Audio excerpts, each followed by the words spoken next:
Hello, I am the Mad Computer Scientist. Welcome to my channel. On this channel, I discuss math, computer science, and technology topics that are of interest to me. But before we begin on today's video, if you are new here, please take a minute to hit the like button, be sure to subscribe, and if you subscribe, ring that notification bell. If you find this content useful, please leave a comment, share it out, and if you have any ideas for future topics, leave a comment below. Today's topic is going to be once again Terrence Howard. I really did want to give him a rest, but he appeared again on Terrence Rogan's podcast. It was a 4-hour rambling rant with Eric Weinstein. Now, while I disagree with a lot of what Eric Weinstein said, I am not going to get into that. If you want to check out what he said, go watch the 4-hour podcast. We're just going to focus on something Terrence Howard said briefly. Terrence Howard wanted to make the claim that 1 times 1 equaling 2 is a metaphor for what he finds to be wrong with math. Now, if you followed the actor at all, you know what he finds to be wrong with math is based on his misunderstanding of Newton's laws of motion, where he assumes that an action times a reaction equals a reaction. Now, actions are not numbers, as has been pointed out by another YouTuber, and of course, that is not Newton's third law of motion. Newton's third law of motion is for every action there is an equal and opposite reaction. Anyone who has taken high school level physics knows that he is misquoting the law of motion. They also know that if forces are in equilibrium, we don't get motion, we get an object that appears to be at rest. For a more comprehensive review of what Terrence Howard got wrong about physics, go watch one of the hundreds of physicists who covered him, and not someone who claims to be a mad computer scientist on the internet. I want to return to his statements about math. I don't know what he means by saying 1 times 1 equals 2 is a metaphor for the current state of mathematics.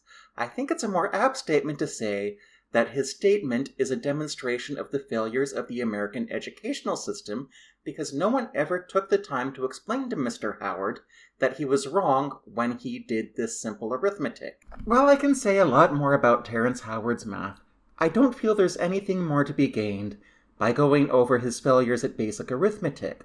I wish instead to say something about the person who came on to Joe Rogan's program to correct him. I appreciate the approach he took more than anything else.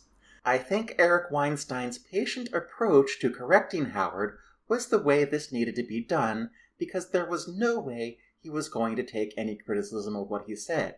And in fact, if you did watch the podcast, you can see at several points Howard tries to correct Weinstein or tries to explain what Howard means, even when Weinstein knows that Howard is wrong. Now, Weinstein does have a PhD in mathematical physics from Harvard. He does at least know what he's talking about in this subject, and some of the things he said were quite frankly beyond me, and again, there's nothing wrong with admitting that. My issue with Rogan bringing this guest on is that Weinstein was not the person to bring on to correct a conspiracy theorist because he is himself a conspiracy theorist, although a bit of a less extreme one than Terrence Howard. And with that, this will hopefully be the last thing I have to say about Terrence Howard for a while. Let's hope that Joe Rogan actually learns something and stops bringing these guests on for a while.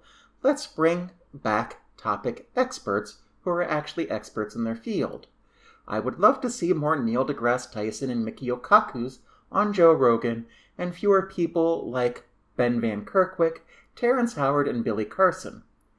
The good news is that we have now come to the end of this video, and I am going to issue an apology to anyone who has made it this far. This particular post has veered a little too far into politics than I would like. I do not want this channel to be about politics. There are plenty of other YouTube channels that cover that topic, and do so with varying levels of expertise. The only time I want to get into politics at all on this channel is when politicians try to pass laws affecting technology they don't understand, which is way too often, and a good example of this was the TikTok ban. With that said, I hope you stick around on this channel, because the next video I have planned coming up, other than the Faulty Logic Friday for tomorrow, is one on why large language models get things wrong, and why, even if their information is correct, they'll still get things wrong. Alright, we're done with this video, now go out and write some code.